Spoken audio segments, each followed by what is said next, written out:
आप देख रहे हैं तेज और आप सभी का बहुत बहुत स्वागत है हमारी इस खास पेशकश में, हमारे इस महाशो में, जो कि आज हम कर रहे हैं चंद्र ग्रहण के ऊपर। जी हाँ, 27 जुलाई 2018 ये डेट, ये तारीख नोट कर लीजिए क्योंकि आप ये तारीख भूल नहीं पाएंगे।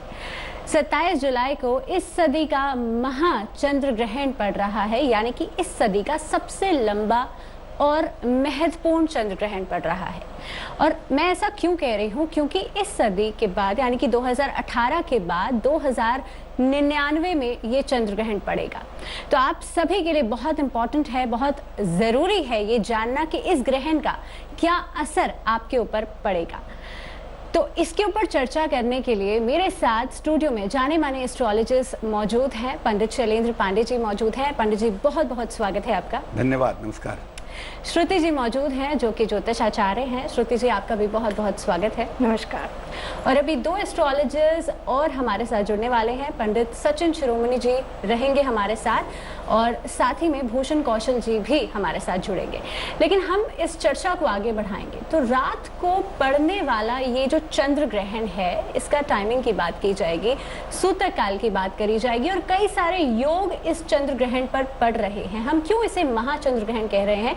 क्योंकि कई सारे योगों से बनने वाला ये जो चंद्र ग्रहण है, ये जीवन पर खासा प्रभाव डालने वाला है। पृथ्वी पर इसका खासा असर पड़ेगा। किस तरह से क्या असर होने वाला है, उसके बारे में हम आपको आगाह कर रहे हैं। तो पंडित जी, सबसे पहले आपके पास आना चाहूंगी। जैसे कि चंद्र ग्रहण को हम देख रहे हैं कि ये जो टोटल लूनर इक्लिप्स पड़ रहा है, इसको रेड मून भी कहा जा रहा है, ब्लड मून भी कहा जा रहा है। क्यों इसे रेड मून कहते हैं? देखिए, पहली बात ये है कि ग्रहण बहुत प्रकार के होते हैं। पूर्ण ग्रहण, आंशिक ग्रहण, खग्रास ग्रहण, खंग्रास चंद्र ग्रहण, बहुत सारे तरीके के ग्रहण होते हैं। लेकिन पूर्ण चंद्र ग्रहण में एक स्थिति ऐसी आती है जब पृथ्वी को भेदती हुई सूर्य की किरणें चंद्रमा तक पहुंचने लगती हैं। हालांकि पृथ्वी की छाया से चंद्रमा ढका होता है, लेकिन पृथ्वी के कुछ हिस्से को भेदती हुई जब सूर्य की किरणें चंद्रमा तक पहुंचती हैं तो चंद्रमा सफ़ेद नहीं रह जाता, चंद्रमा लाल हो जाता है। इसको रक्ताभ चंद्रमा कहेंगे या ब्लड मून कहेंगे। और ब्लड मून का एस्ट्रोनॉमी में यानी खगोल शास्त्र में बहुत महत्व है, और उतना ही महत्व लगभग ज्योतिष शास्त्र में भी है।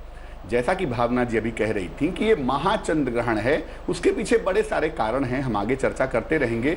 लेकिन ये जाने रहिए कि इस शताब्दी में शायद आने वाले समय में बहुत सारे लोग जो अभी जीवित हैं वो इससे बेहतर ग्रहण के दर्शन नहीं कर पाएंगे।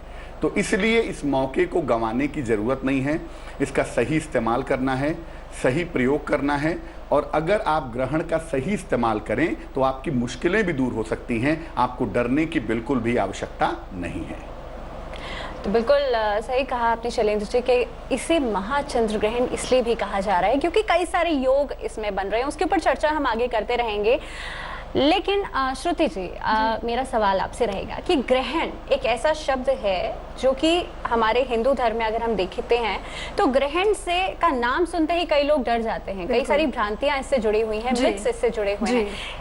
आप क्या सोचते हैं इस बारे में कि वाकई में ग्रहण है तो क्या डरने की बात है? देखिए, ग्रहण का मतलब सावधानी कहीं ना कहीं रखना है आपको, और सावधानी रखने में किसी भी प्रकार का हर्ज नहीं होना चाहिए। क्योंकि जैसे हम घर के बाहर निकलते हैं तो कुछ सावधानियों का ध्यान रखते हैं, वैसे ही एस्ट्रोलॉजिकली भी जब हम कुंडली देखते हैं तो उसमें भी ग्रहण योग बनते हैं। अब जब ग्रहण पड़ता है, चंद्र ग्रहण या सूर्य ग्रहण, तो इसका बहुत प्रभाव पड़ता है। यह प्रभाव व्यक्ति के जीवन में उसकी फाइनेंशियल एस्पेक्ट्स, उसके इमोशनल एस्पेक्ट्स, डिसीजन मेकिंग यानी कि निर्णय लेने की क्षमता तक को प्रभावित करता है। तो ये सारे एबिलिटीज एक व्यक्ति के पूरे जीवन को प्रभावित करते हैं। इसीलिए ग्रहण का एक अलग महत्व रहता है और ग्रहण का एक अलग इम्पैक्ट पड़ रहा है। और ये सदी का सबसे बड़ा ग्रहण है चंद्र ग्रहण के एस्पेक्ट से। तो ये ग्रहण का डेफिनेटली हर व्यक्ति के जीवन पे कहीं ना कहीं एक प्रभाव अपना छोड़कर जाएगा। बिल्कुल, क्योंकि ये एक महाचंद्र ग्रहण है। इसकी अवधि यानी कि इसकी टाइमिंग की बात करें तो बहुत लंबा चंद्र ग्रहण पड़ने वाला है इस सदी का। तकरीबन टाइमिंग इसका रहेगा 10:44 से लेकर रात में पड़ेगा तो 10:44 से लेकर 4:58 का समय है जिसमें ये चंद्र ग्रहण पड़ने वाला है। तो तकरीबन बहुत लंबा है, इसलिए भी ये बहुत इंपॉर्टेंट है। पंडित जी, आपसे पूछना चाहूंगी कि जिस तरह से इसकी अवधि बताई जा रही है, क्या इस अवधि का भी कुछ खास असर पड़ता है? क्योंकि ऐसा कह रहे हैं इस सदी में ये इतना लंबा चंद्र ग्रहण है, इसके बाद 2099 में इतना लंबा चंद्र ग्रहण पड़ेगा, तो क्या ये जो टाइमिंग है इसका भी बहुत इंपॉर्टेंट रोल है कि असर पड़ेगा इसका इंसान के ऊपर? किसी भी मानव के ऊपर अगर हम ज्योतिष शास्त्र की बात करें तो ज्योतिष में सन एंड मून रिलेशन को देखा जाता है। जब आप कुंडली देखते हैं तो आप देखते हैं कि सूर्य किस राशि में है, चंद्र किस राशि में है और सन मून का रिलेशन क्या है। ये बड़ा इंपॉर्टेंट होता है। अगर सन मून का रिलेशन अच्छा होता है कुंडली में तो व्यक्ति के उन्नति करने की संभावना बहुत ही ज्यादा होती है। अब अगर चंद्र ग्रहण की बात करें तो चंद्र ग्रहण हो या सूर्य ग्रहण हो, इसमें सन और मून का रिलेशन बनता है, यानी मामला इंपॉर्टेंट हो गया। अब अगर वो समय लंबा हो जाए, जब सन और मून का रिलेशन बने, वो समय लंबा हो जाए तो निश्चित रूप से उस समय का फायदा आप उठा सकते हैं। जैसे हमारे शास्त्र कहते हैं, हमारे पुराण कहते हैं कि जो ग्रहण का काल होता है उस समय में पूजा उपासना करनी चाहिए। मॉडर्न साइंस कहता है ध्यान करना चाहिए, उस समय में मंत्रों का जप करना चाहिए, भजन कीर्तन करना चाहिए। ग्रहण का शाब्दिक अर्थ होता है टू एक्सेप्ट, स्वीकार करना। तो ईश्वर आपकी समस्याओं को ग्रहण करेगा, ये बात भी समझिए। ग्रहण का मतलब ये नहीं है कि आपके जीवन पर एक्लिप्स लग जाएगा, आपके जीवन में नुकसान होने लगेंगे, नहीं। एक ऐसा टाइमिंग है जिस टाइम में अगर आप पूजा उपासना करेंगे, अगर आप ध्यान करेंगे, ध्यान करना जानते होंगे, तो सन और मून के जो स्थितियां हैं ना, उसकी वजह से आपको अद्भुत अनुभव हो सकता है। तो अगर लंबी अवधि है इसकी, तो इस लंबी अवधि का फायदा आप मंत्र जप करके उठा सकते हैं, भजन कीर्तन करके उठा सकते हैं, ध्यान करके उठा सकते हैं। जितना टाइम ड्यूरेशन ज्यादा है आपकी मुश्किलों को समाप्त करने के लिए, उतना ही गोल्डन मौका भी ज्यादा है, इसलिए इसका फायदा उठाना चाहिए। बिल्कुल। पंडित जी, एक और छोटी सी चीज मैं आपसे जानना चाहूंगी कि इस समय पर, जिस समय पर चंद्र ग्रहण पड़ता है और पूर्ण चंद्र ग्रहण यहाँ पे पड़ रहा है, तो चंद्रमा पूरी तरह से पृथ्वी से ढक जाएगा। तो खास तौर पे अगर देखा जाए तो जो चंद्रमा होता है वो मन का कारक माना जाता है एस्ट्रोलॉजी के अंदर। तो चंद्रमा का पूरी तरह से असर पड़ता है पृथ्वी के ऊपर भी और हमारे मन के ऊपर भी, यानी कि इमोशंस बहुत ज्यादा कंट्रोल होते हैं। और देखा जाता है, देखिए पूर्णिमा जब पड़ती है तो इमोशंस आपके बहुत डिसबैलेंस होते हैं, अमावस्या तिथि पड़ती है, तो चंद्रमा जब पूरी तरह से ढक जाएगा पृथ्वी से, तो इसका कितना असर पड़ेगा पृथ्वी के ऊपर और खास तौर पे हम लोगों के ऊपर? देखिए, दो बातें बहुत इंपॉर्टेंट हैं। पहला ये कि चंद्रमा को ज्योतिष में वाटर एलिमेंट का, जल तत्व का मालिक मानते हैं। जैसा कि विज्ञान कहता है, हमारा शरीर 70% जल से बना है और इस पृथ्वी का 2/3 हिस्सा जल से है, यानी 2/3 पृथ्वी को अकेले चंद्रमा प्रभावित करने की ताकत रखता है और आपके जीवन को 70% यानी आधे से भी ज्यादा अकेला चंद्रमा प्रभावित कर सकता है। इतना इंपॉर्टेंट होता है। शोध कहता है कि जब जब चंद्रमा और सूर्य पर कोई घटनाएं होती हैं, कुछ दिन पहले एक रिपोर्ट पढ़ रहा था मैं कि हर 11 साल के बाद एक ऐसा टर्न आता है जब सूर्य पर हीट बढ़ जाती है और उस हीट के बढ़ने का असर जो है वो ह्यूमन मेल बॉडी के ऊपर, पुरुष शरीर के ऊपर ज्यादा पड़ता है, क्योंकि पुरुषों का जो डिस्पोजिटर है वो नॉर्मली होता है सूर्य, मेल प्लेनेट है, चंद्रमा फीमेल प्लेनेट है। चंद्रमा पर जब भी कोई घटना घटेगी, वहां तूफान आएगा, वहां कोई और दिक्कत होगी, या चंद्रमा के ऊपर इतना मजबूत ग्रहण लगेगा तो आपका जीवन 70% तो इंस्टेंटली प्रभावित होगा। जिनकी कुंडलियों में चंद्रमा मजबूत है उनके लिए प्रभाव ज्यादातर पॉजिटिव होंगे, लेकिन जिनकी कुंडली में चंद्रमा गड़बड़ है उनके लिए थोड़ी मुश्किल हो सकती है। अब मुश्किल है तो समाधान भी है। समाधान ये है कि ग्रहण काल में आपको कस के चंद्रमा की और चंद्रमा के नियंत्रक भगवान शिव की पूजा करनी होगी, ताकि आप चंद्रमा से होने वाली समस्याओं से बच सकें। बिल्कुल सही कहा कि मंत्र जाप का इतना इम्पोर्टेंट रोल होता है और खास तौर पे हमारे हिंदू धर्म में इस बात के बारे में बहुत सारे पुराणों में भी कहा गया है कि जो मंत्रोच्चारण होता है और इस समय पर जो सेंसिटिव पीरियड्स होते हैं, क्योंकि चंद्र ग्रहण हो चाहे सूर्य ग्रहण हो, और ये खास तौर पे जो महाचंद्र ग्रहण पड़ रहा है, इस समय पर मंत्रोच्चारण करने का बहुत ज्यादा महत्व है। श्रुति जी, आपके पास आना चाहूंगी। मंत्रोच्चारण जैसे हम बात कर रहे हैं कि बहुत इंपॉर्टेंट होता है और खास तौर पे सबसे पहले आपसे जानना चाहूंगी कि सूतक काल इस किस समय पर लगेगा इस चंद्र ग्रहण का? देखिए भावना जी, सूतक काल जो होता है चंद्र ग्रहण में, चंद्र ग्रहण के 9 घंटे पूर्व लगता है, क्योंकि 10:44 का समय लग रहा है ग्रहण का, तो उससे 9 घंटे पूर्व लग जाएगा आपका सूतक काल, यानी कि दोपहर के 1:44 से लग जाएगा आपका ग्रहण का सूतक। तो ग्रहण का सूतक लगना यानी कि ग्रहण की एक शुरुआत है, और ग्रहण का मोक्ष काल जो है वो ग्रहण के खत्म होने की अवधि बताता है। जी, तो जैसे कि हम सूतक काल की ही बात कर रहे हैं यहाँ पे कि सूतक काल आपने बताया 1:42 से लग जाएगा, तो क्यों इतना इम्पोर्टेंट है? और इस समय पर ऐसा कहा जाता है ना कि सूतक काल से ही आपको मंत्रोच्चारण शुरू कर देना चाहिए, और कई सारी सावधानियां ऐसी होती हैं जो कि आपको बरतनी चाहिए। मूर्तियों को स्पर्श नहीं करना चाहिए, गर्भवती स्त्रियों को बाहर नहीं जाना चाहिए, कई सारी प्रिकॉशंस हमारे दिमाग में आती हैं, सुनने को मिलती हैं। तो ये सब सूतक काल से ही क्यों शुरुआत करनी चाहिए, और मंत्रोच्चारण का क्या इतना इंपॉर्टेंस है इस समय के अंदर? देखिए, जब ग्रहण होता है, एक्लिप्स पड़ता है, तो साइंटिफिकली जितने धर्मशास्त्र में चीजें कही गई हैं वो साइंस से जोड़कर की गई हैं, वैज्ञानिक तथ्यों पर बेस्ड है। जो रेज पड़ती हैं उनसे कहीं ना कहीं बैक्टीरियल ग्रोथ बहुत ज्यादा होती है, इसलिए सूतक काल लगने के समय पर हर जगह खाने के भोजन में या जल में आप तुलसी पत्र डाल देते हैं। तुलसी एंटीबैक्टीरियल होती है, तो ये सब चीजें प्योरिटी का ध्यान करते हुए रखी जाती हैं।